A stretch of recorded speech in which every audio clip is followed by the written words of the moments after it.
Jadi pada Februari tingkat pengangguran terbuka naik di Februari 2020 dari 5,98 menjadi 10,34 di Agustus 2020. Kita tahu bahwa pandemi itu bermula di April kalau nggak salah ya, triwulan 2 kalau nggak salah ya Pak Bambang, triwulan 2 2020. Triwulan 2 lah, sekitar April ya, Januari, Februari, Maret, April lah, sekitar April. Nah, tingkat pengangguran terbuka pada Februari 2020 itu belum berlaku pembatasan tuh waktu itu, karena saya waktu itu masih ada di Semarang, karena harus pelantikan di sini, saya belum bisa datang tuh waktu itu. Nah, tingkat pengangguran terbuka Februari 2020 itu 5,98%. Itu naik menjadi 10,34 pada Agustus 2020. Itu dampaknya sangat signifikan gitu ya. Dari 5,98 menjadi 10,34. Itu tingkat pengangguran terbukanya.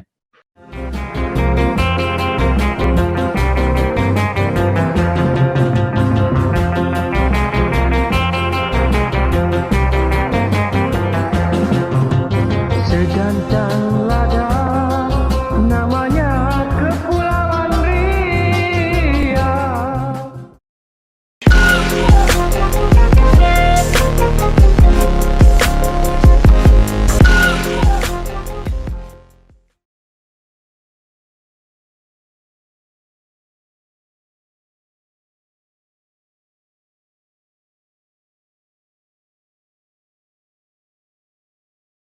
Assalamualaikum warahmatullahi wabarakatuh. Waalaikumsalam warahmatullahi wabarakatuh.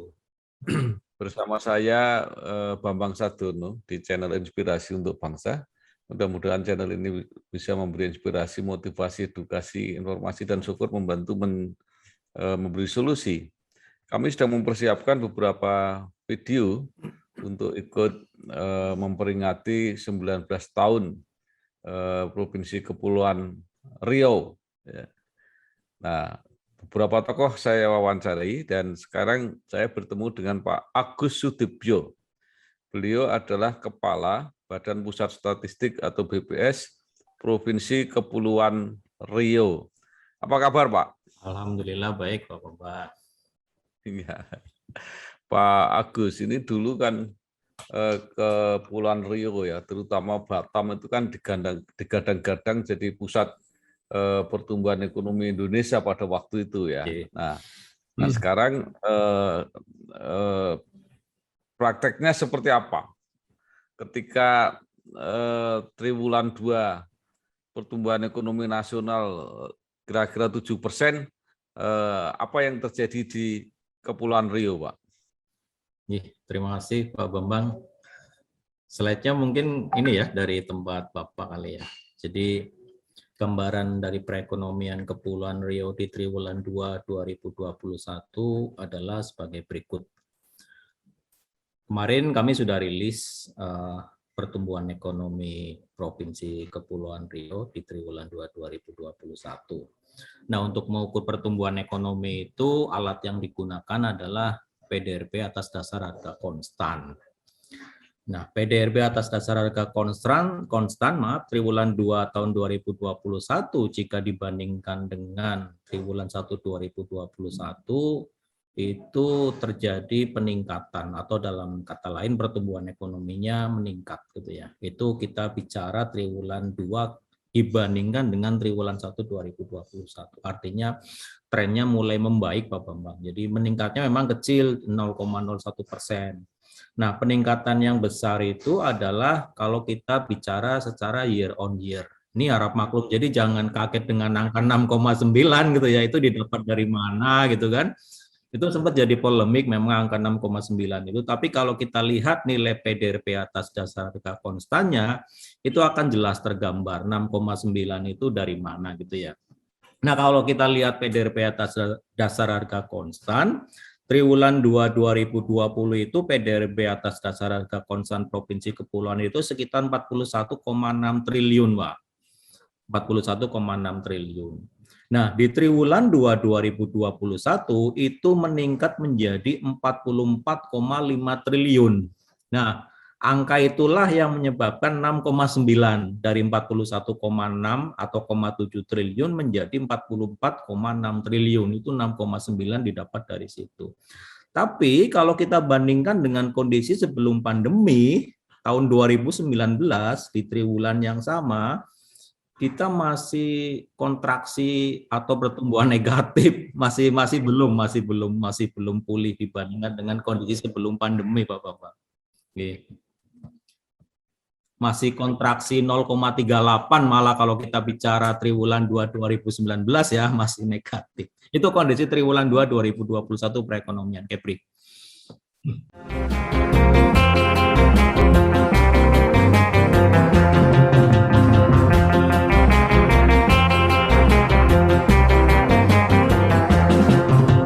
Segantang lada namanya Kepulauan Riau. Jadi orang sudah terlanjur gembira dulu kalau gitu Pak ya. Tapi alhamdulillah lah sudah ada optimisme untuk bergerak naik perekonomian Kepulauan Kepri gitu Pak.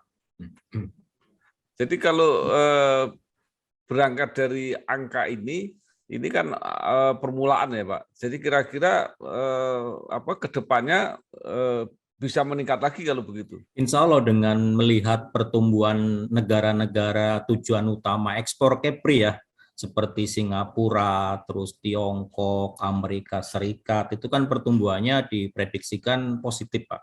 Kita bisa mengambil momen itu gitu, apalagi hampir sebagian besar ekspor Provinsi Kepulauan Riau itu ketiga negara itu.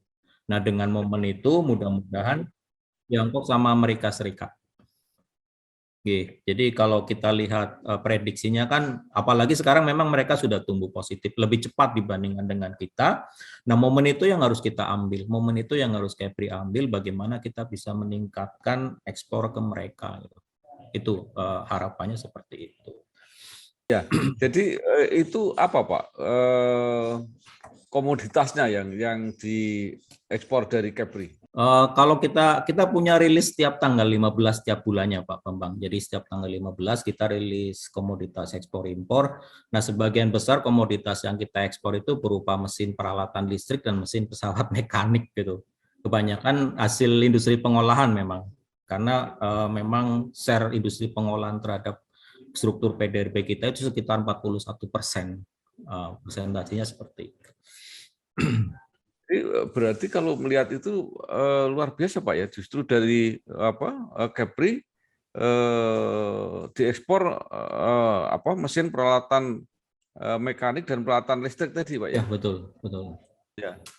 Jadi ekspornya ke negara-negara maju. Negara-negara maju. Tapi hati-hati gitu, karena impornya juga barang-barang seperti itu. Gitu. Jadi harus ditelisik dulu gitu ya, ekspornya apa, impornya apa. Nah trennya itu memang ekspor dan impornya itu jenis barang yang sama gitu. Jadi ya ekspornya barang-barang peralatan listrik sama barang-barang mekanik, impornya juga sebagian besar itu gitu.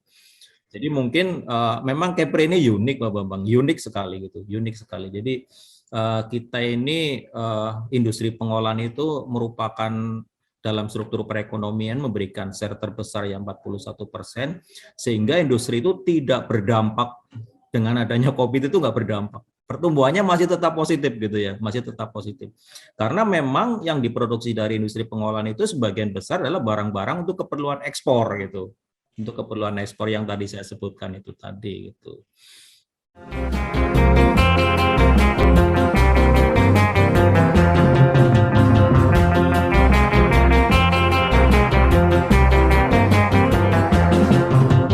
Segantang lada namanya Kepulauan Riau. Itu bagaimana cara menjelaskannya Pak ya? Jadi ekspor dan impor pada jenis yang sama. Ya. Jadi apa mungkin yang berbeda dari segi kualitas gitu? Artinya dalam tanda kutip mungkin gini ya. Kepri itu hanya jadi tempat untuk mengolah, jadi bahan bakunya dari sana gitu ya, dari Tiongkok, dari Singapura, sama Amerika Serikat. sama Malaysia satu lagi, dan ekspornya ya barang itu juga ke sana. Jadi meningkatkan value gitu. Iya. Jadi ketika masuk Indonesia, masuk Kepri itu mungkin belum barang jadi gitu Pak ya, mungkin masih setengah jadi. Bisa Ya. jadi. Dalam tanda kutip kalau kita bicara secara kasar itu maklun kali Pak ya. Mungkin seperti itu. Ya. Atau apa ya? Dagang gitu. Artinya masuk melalui Kepri, nanti dijualnya mungkin ke dalam pasar dalam negeri begitu kira-kira. Itu saya tidak punya kapasitas untuk menjawab itu. Baik. Mohon maaf. Jadi faktanya datanya yang diperoleh bahwa ekspor impornya pada barang yang hampir sama. Ya, kategori yang sama. Kalau kita bicara ekspor kan kita biasanya bicara HS 2 digit tuh Pak. Nah, HS 2 digitnya itu begitu. Jadi berarti industri elektronik itu masih prospek Pak ya di Kepulauan Riau. Betul. Karena memang kebanyakan industri yang bergerak itu adalah yang subsektor industri yang memberikan share terbesar itu ya subsektor industri yang padat modal gitu dengan teknologi. Karena di sana bermain untuk industri komputer, peralatan optik gitu ya, yang subkategorinya ada di situ gitu. Komputer dan peralatan optik. Ada di slide yang saya berikan ke Bapak untuk subsektornya.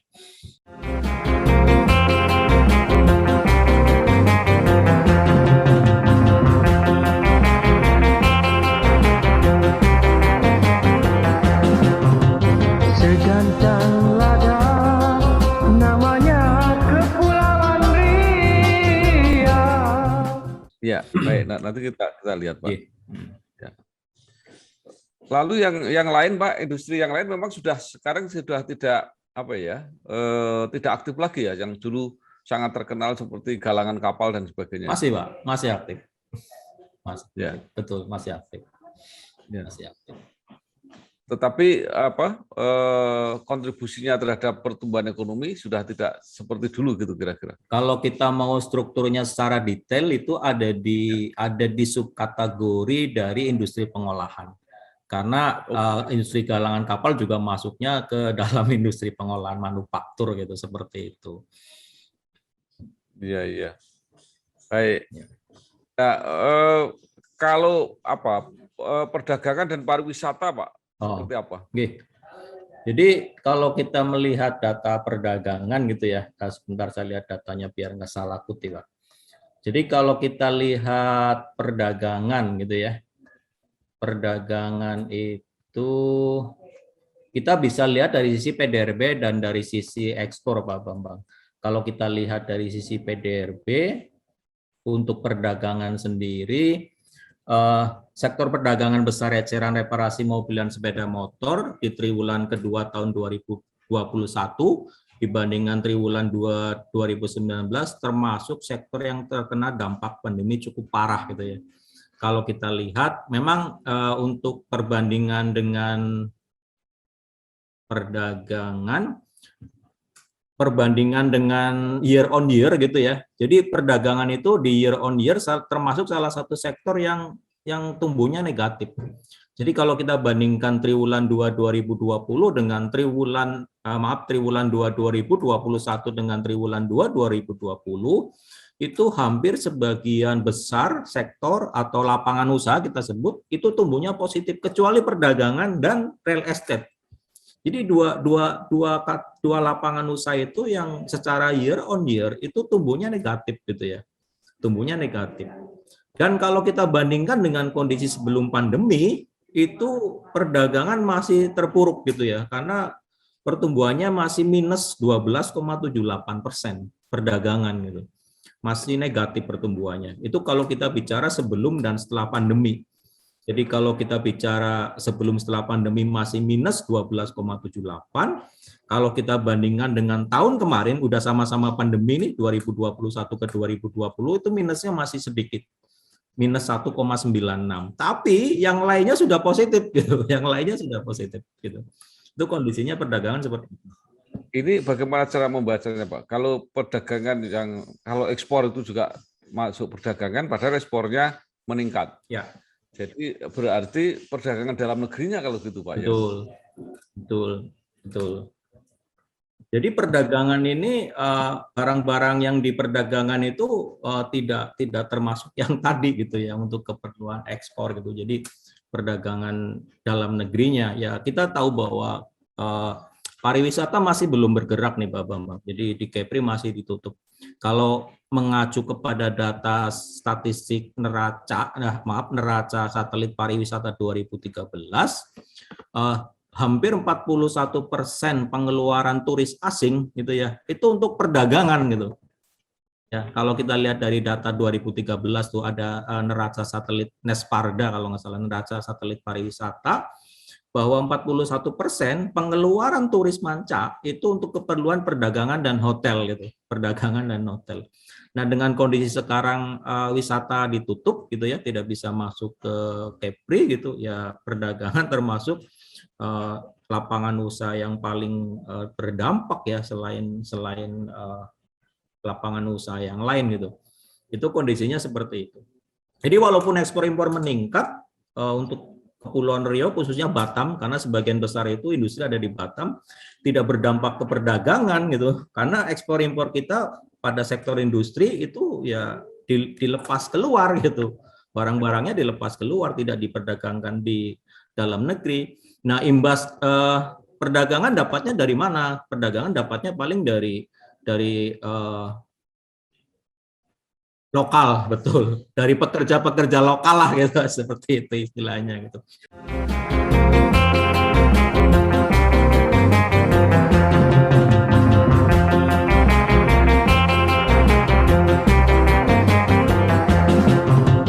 Segantang lada namanya Kepulauan Riau. Jadi selama ini perdagangan di Batam itu tergantung pada orang-orang luar yang masuk ke Batam gitu. Bagaimanapun kita tidak bisa melepaskan fakta itu ya bahwa 41% wisatawan manca itu ya uangnya dipakai buat perdagangan itu mengalir ke lapangan usaha perdagangan selain hotel ini. Gitu. Mungkin tidak hanya wisatawan manca, Pak. Wisatawan ya, dalam negeri kan banyak sekali dari daerah lain. Betul. Ya. Pak Agus, itu ada yang berpendapat yang sangat terpengaruh oleh pandemi ini itu adalah Batam. Karena Batam ini memang komunikasi dengan luar negerinya sangat besar juga terhadap pendatang.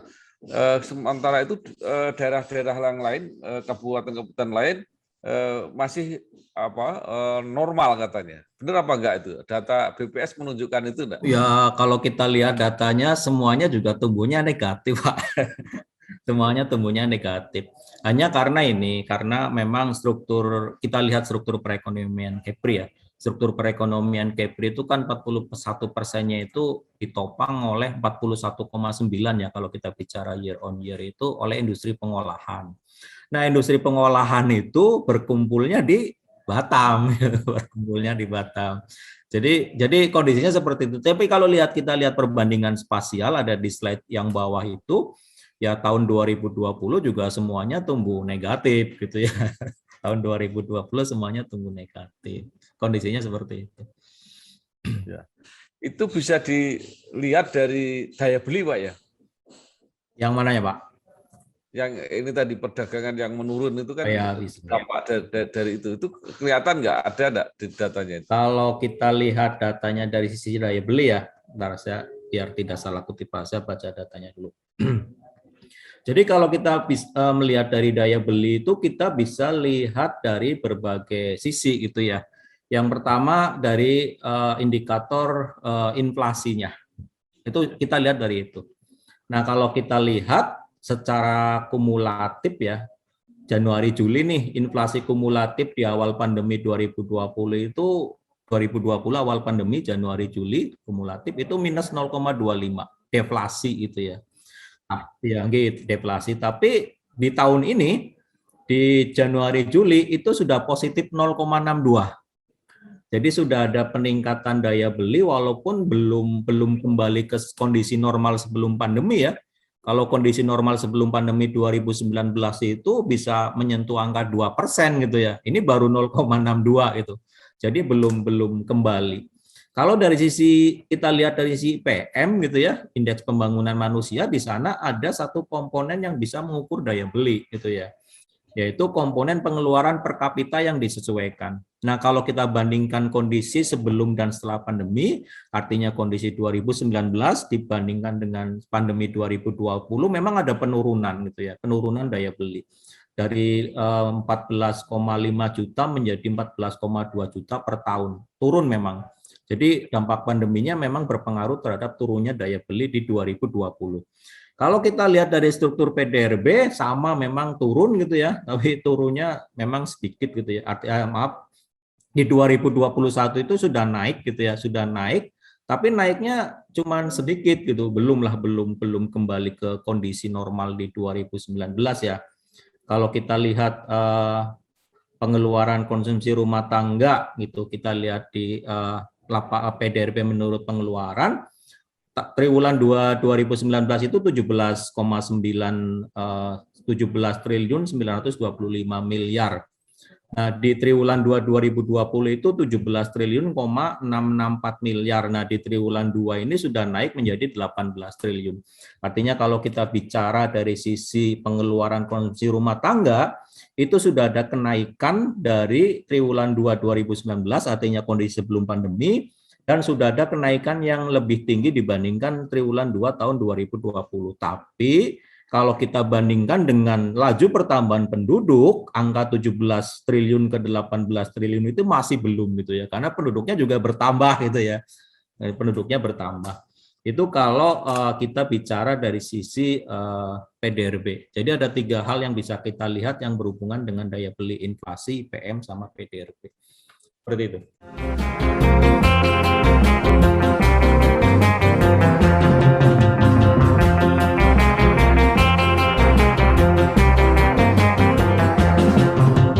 Segantang lada namanya Kepulauan Riau.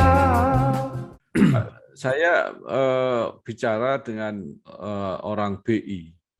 Beliau mengatakan bahwa semakin banyak masyarakat menengah ke atasnya suatu wilayah itu, daya belinya memang makin turun karena justru yang menengah ke atas itu nggak belanja selama pandemi ini. Mereka nunggu semua. Nah, itu terbaca nggak Pak di Kepri, Pak? Ya, terbaca. Jadi kita lihat dari laju pertumbuhan penduduk itu 2,85% selama 2 tahun terakhir ya. Tapi laju pertumbuhan konsumsinya itu hanya 2,81. Artinya di sini memang masyarakat lagi mengurangi konsumsi atau menurunkan kualitas konsumsi karena kondisi pandemi, Pak. Ini tergambar di year on year 2021 dari kelompok dari sektor pengeluaran konsumsi rumah tangga. Itu kelihatan di situ. Jika kita bandingkan dengan laju pertumbuhan penduduknya. Jadi konsumsinya, rata-rata kenaikan konsumsinya itu masih di bawah laju pertambahan penduduknya gitu. Idealnya kan penduduknya 2,85 nambah, ya konsumsinya nambahnya segitu gitu, tapi ternyata konsumsinya masih di bawahnya gitu. Masih di bawahnya. Ya, betul. Jadi mungkin menahan untuk keperluan kesehatan. Tadi dikatakan bahwa sebenarnya kegiatan industrinya tidak berhenti, apalagi sekarang sudah mulai itu. Berarti pengangguran tidak ada masalah, Pak ya? Tenaga kerja nggak ada masalah, Pak? Nah, ini uniknya ini Pak, saya ceritakan gitu ya.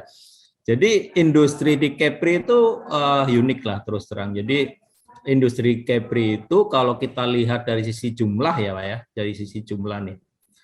Kalau kami di PPS itu mengkategorikan industri itu menjadi 2, industri besar sedang dan industri mikro kecil gitu, menjadi 2. Ukurannya apa? Ukuran yang paling gampang adalah tenaga kerja. Kalau industri besar sedang itu tenaga kerjanya minimal 20, kalau industri mikro kecil itu tenaga kerjanya maksimal 19. Jadi 20 ke atas itu adalah besar sedang, 19 ke bawah adalah mikro kecil. Nah, angkanya adalah seperti ini. 2%, 2,45% itu IBS. Jadi industri besar sedang yang ada di Kepri itu hanya 2,45% secara total nih, Pak. Secara total. Nah, yang 97,55% itu adalah IMK.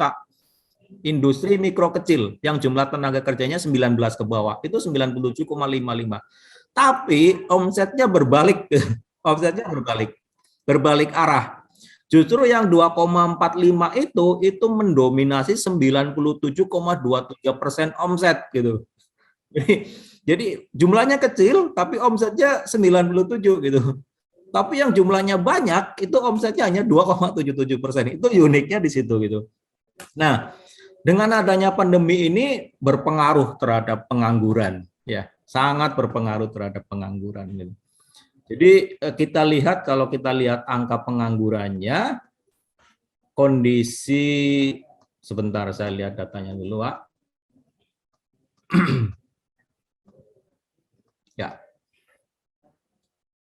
Jadi pada Februari tingkat pengangguran terbuka naik di Februari 2020 dari 5,98 menjadi 10,34 di Agustus 2020.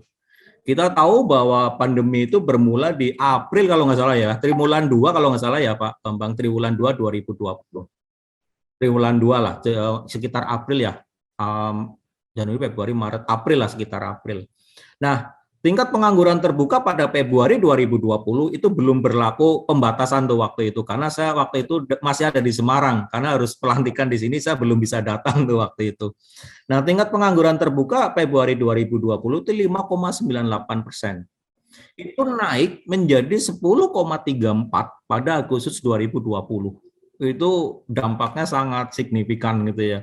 Dari 5,98 menjadi 10,34. Itu tingkat pengangguran terbukanya.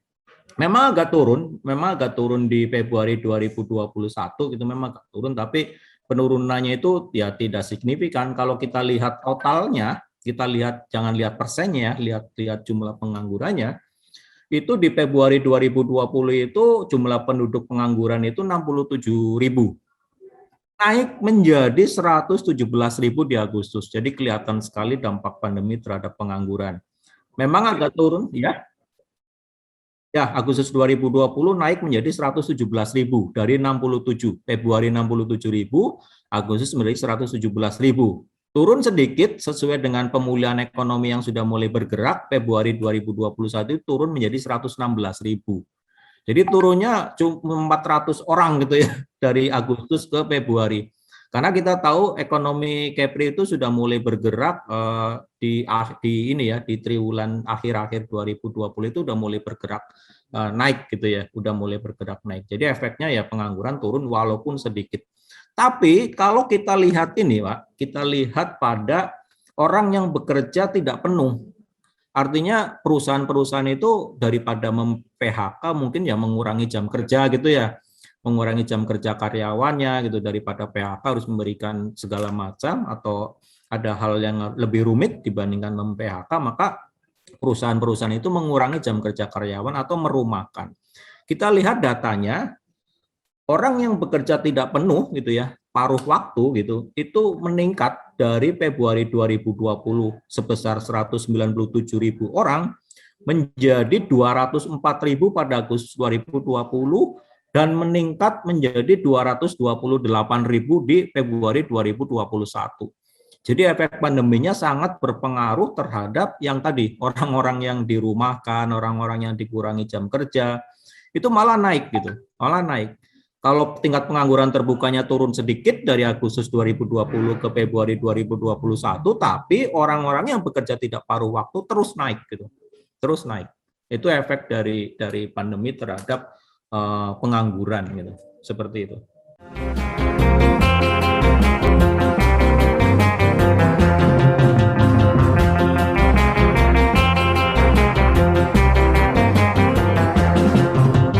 Segantang lada namanya Kepulauan Riau.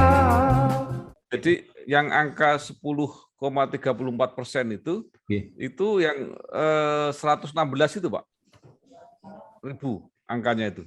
Yang 10,34. Bulan apa tuh Pak? Maaf. Itu kelihatannya Agustus ya? Agustus ya, 2020. Betul, 117 itu, ya.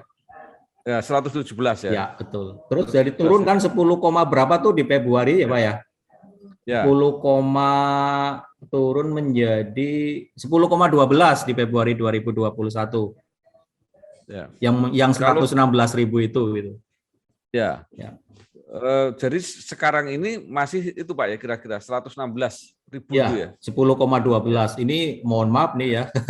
Ini adalah Ya. tingkat pengangguran tertinggi di Indonesia, TPT-nya tertinggi di Indonesia. Karena itu tadi bahwa wilayah-wilayah kayak Banten, kayak DKI, kayak Kepri yang bergantung pada industri ya ini pengaruhnya ke sini gitu. Pengaruhnya ke sini. Ya. TPT-nya paling Nah, tinggi.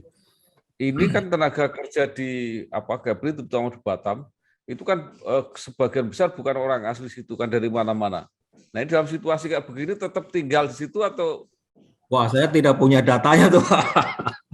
Saya tidak punya data itu. Jadi saya tidak bisa jawab. Tapi paling tidak konsepnya beginilah. Tenaga asing yang datang itu kalau toh memang mereka hidup di situ gitu ya, di Kepri atau di Bintan, ya mudah-mudahan bisa menggerakkan perdagangan lokalnya, kan mereka perlu makan kan ya Pak ya, perlu makan, perlu kalau misalkan mereka makannya ke warung-warung sekitar kan bisa menggerakkan perekonomian. Tapi kalau semua suplainya berasal dari itu ya saya tidak bisa berkomentar gitu ya. Pak, sekarang kalau yang menyangkut investasi Pak ya. Oke.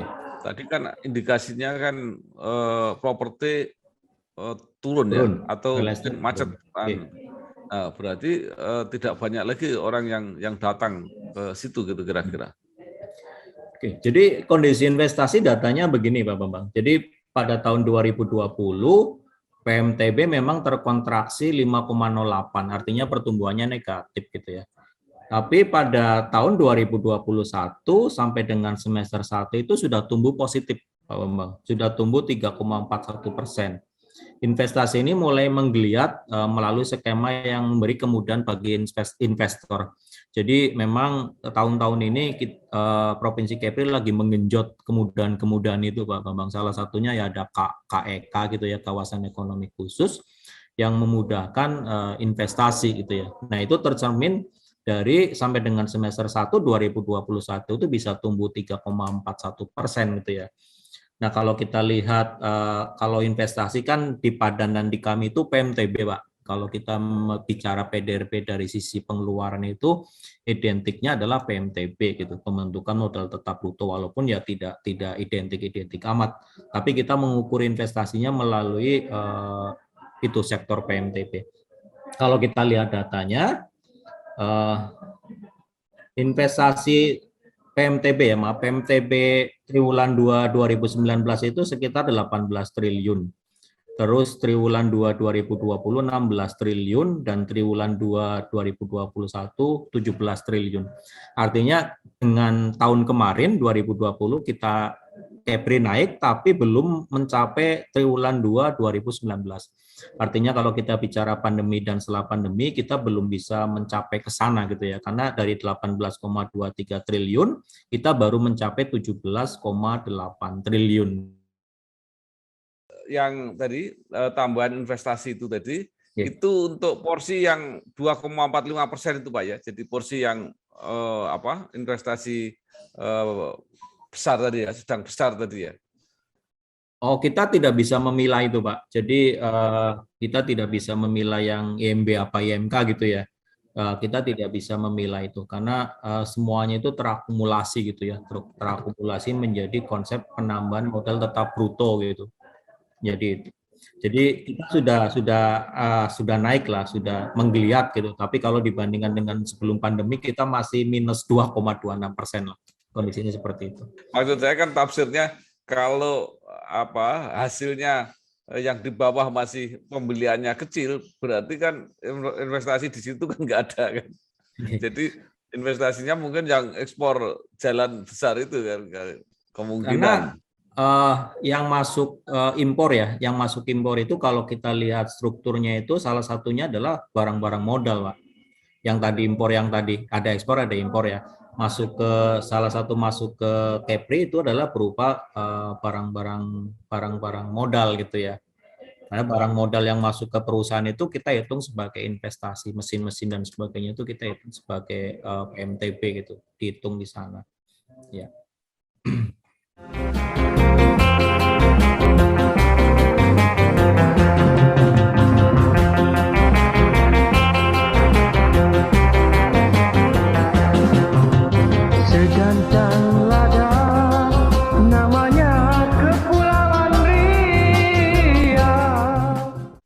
Nah,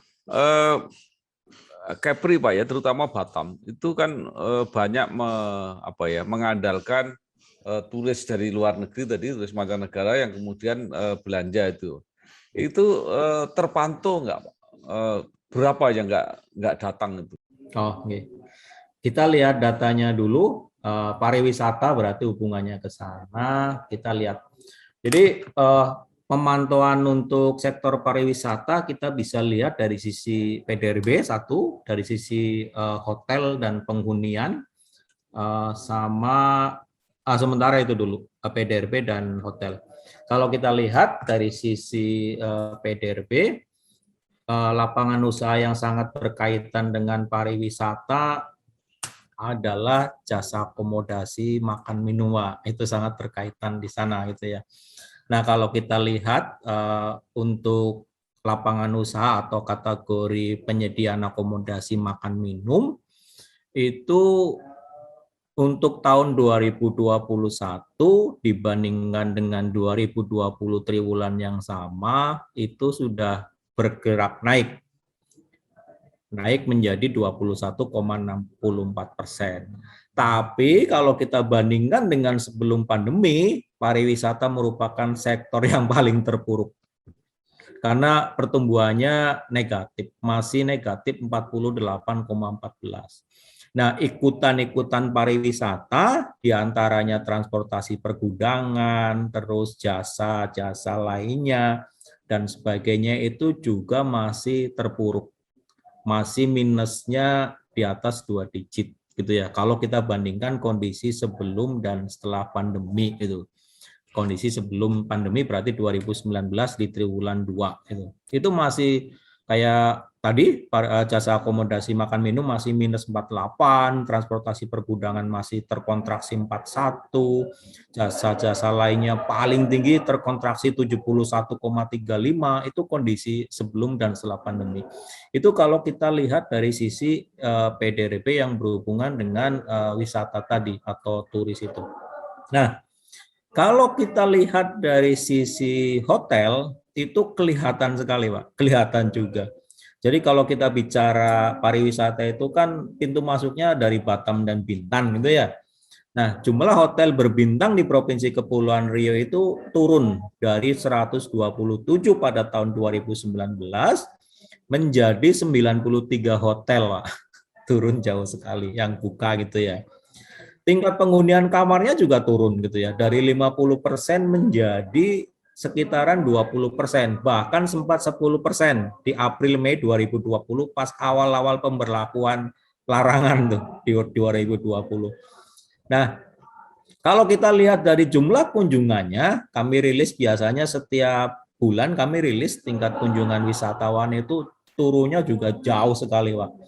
Jadi kalau sebelum pandemi itu sebulan bisa 250 sampai 270 ribu setiap bulan, sekarang itu hanya sekitar 400, 300, bahkan bulan Juni itu cuma ada 97. Nah, kondisinya seperti itu, Pak, untuk pariwisata gitu ya. Kita lihat dari sisi pariwisata seperti itu. Ya, Pak Agus ya.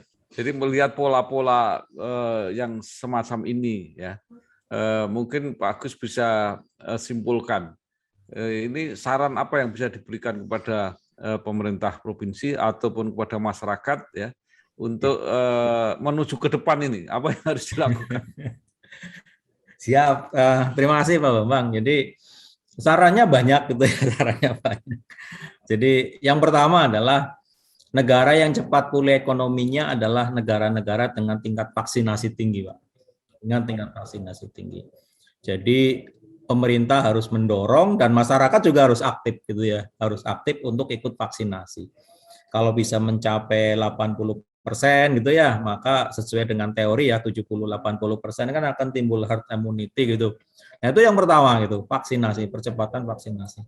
Yang kedua, penanganan pengangguran harus menjadi prioritas gitu ya.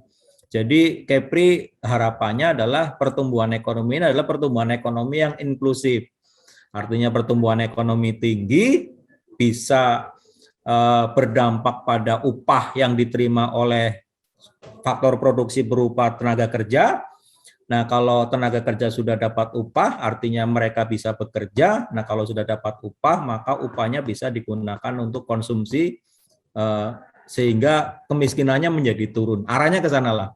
Jadi pertumbuhan ekonomi yang bisa mengurangi angka pengangguran dan bisa mengurangi angka kemiskinan. Nah, kita lihat bahwa pertumbuhan ekonomi Kepri yang tinggi itu belum berdampak pada pengangguran dan kemiskinan, karena belum pertumbuhan ekonomi yang inklusif. Yang ketiga, daya belinya harus tetap dijaga melalui peningkatan efektivitas bansos, program padat karya, dan pengendalian inflasi. Jadi orang sulit bekerja sehingga tidak bisa mendapatkan income. Kalau tidak bisa mendapatkan income, tidak bisa membeli apa-apa. Nah, pemerintah membantu dengan bansos itu, Pak, dalam bentuk uang cash atau dalam bentuk barang. Itu yang ketiga. Yang keempat, secara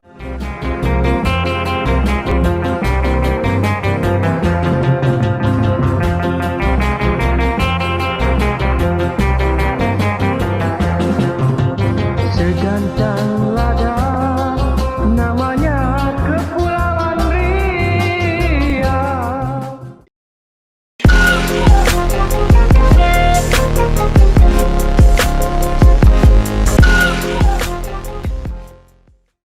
sehingga share-nya bisa lebih besar. Yang kelima, ini penting gitu, jadi perlu ada sinergi antara pemerintah provinsi dengan kabupaten kota dalam penentuan kebijakan perekonomian. Yang keempat, pemberdayaan perlindungan UMKM gitu ya. Ini juga sangat penting bagaimana bisa dilindungi UMKM, misalkan dengan digitalisasi, kerjasama antar daerah dan antar pulau, atau pengaturan kewenangan. Misalkan provinsi kewenangannya di usaha kecil menengah, sedangkan kabupaten kota kewenangannya di usaha mikro. Mungkin seperti itu. Yang ketujuh, mengupayakan kemudahan ekspor dengan membentuk semacam trading house yang tugasnya sebagai market intelligence gitu.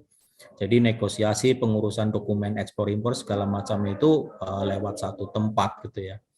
Yang kedelapan, bagaimanapun juga APBD itu adalah kunci stimulus perekonomian ketika investasi stagnan. Jadi APBD ini harus digenjot, harus disinergikan antara provinsi dengan kabupaten kota, refocusingnya buat apa. Nah, ini harus dibahas lebih lanjut karena ini juga kunci manakala investasi stagnan. Dan yang terakhir, mungkin ada semacam optimalkan pinjaman daerah dan sumber pembiayaan alternatif. Mungkin itu 9 hal yang bisa kami sarankan gitu ya kepada pengambil kebijakan di Provinsi Kepulauan Riau. Terima kasih.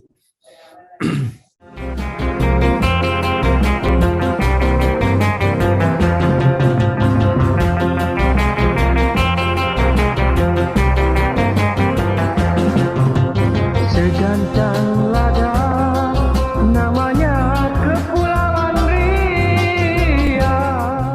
Baik, luar biasa beberapa informasi dan saran-saran dari Pak Agus Sutibjo, Kepala Badan Pusat Statistik Kepulauan Riau. Mudah-mudahan ini membantu pemerintah provinsi maupun masyarakat untuk memilih kebijakan sehingga bisa bukan saja melewati masa pandemi ini, tetapi juga bangkit kembali, termasuk tadi vaksinasi untuk kesehatan dan memulihkan ekonomi. Sekali lagi terima kasih Pak.